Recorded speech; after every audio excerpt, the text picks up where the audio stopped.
নমস্কার বন্ধুরা, আমার কুকিং চ্যানেলে আবারও সবাইকে স্বাগত।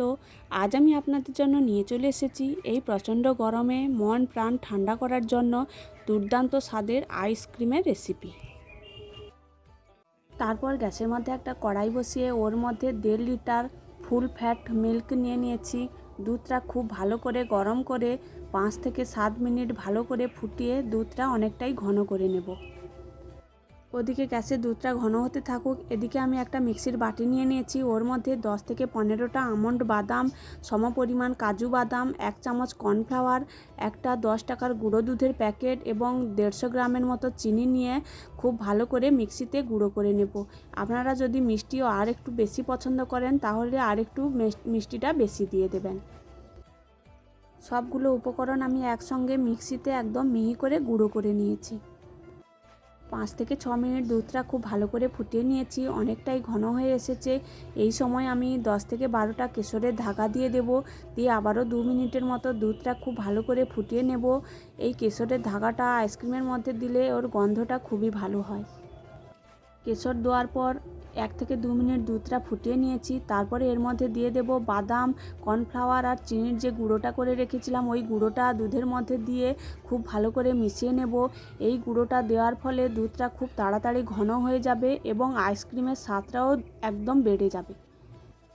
বাদামের গুঁড়োটা দিয়ে দুধটা কয়েক মিনিট খুব ভালো করে ফুটিয়ে নিয়েছি। দুধটা অনেকটাই ঘন হয়ে এসেছে।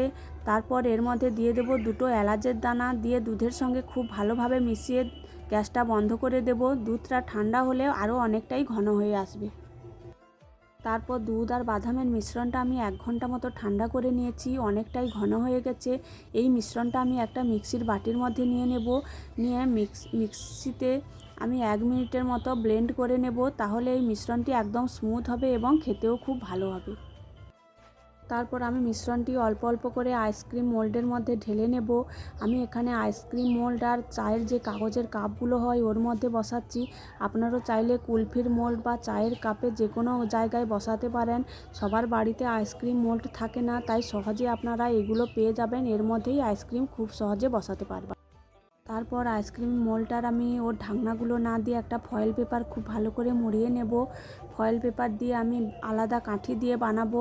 ওই ঢাকনার যে কাঠিগুলো থাকে ওগুলো আইসক্রিম জমার পর খুব ভালোভাবে উঠতে চায় না, তাই আমি আলাদাভাবে বানালাম। ফয়েল পেপার মুড়িয়ে নেওয়ার পর আমি ফয়েল পেপারগুলো একটা ছুরি দিয়ে অল্প করে কেটে নিয়েছিলাম। ওর মধ্যে সবগুলো কাঠি এক এক করে ঢুকিয়ে নেব। তারপর 8 থেকে 10 ঘন্টা ডিপ ফ্রিজের মধ্যে রেখে দেব। তারপরে আইসক্রিমগুলো সব এক এক করে জমে যাবে। এই একইভাবে আমি কাপের আইসক্রিমগুলোও বানিয়ে নেব। তারপরে 9 থেকে 10 ঘন্টা পর আমি আইসক্রিমের মোল্ডটা ডিপ ফ্রিজ থেকে বের করে নিয়ে চলে এসেছি।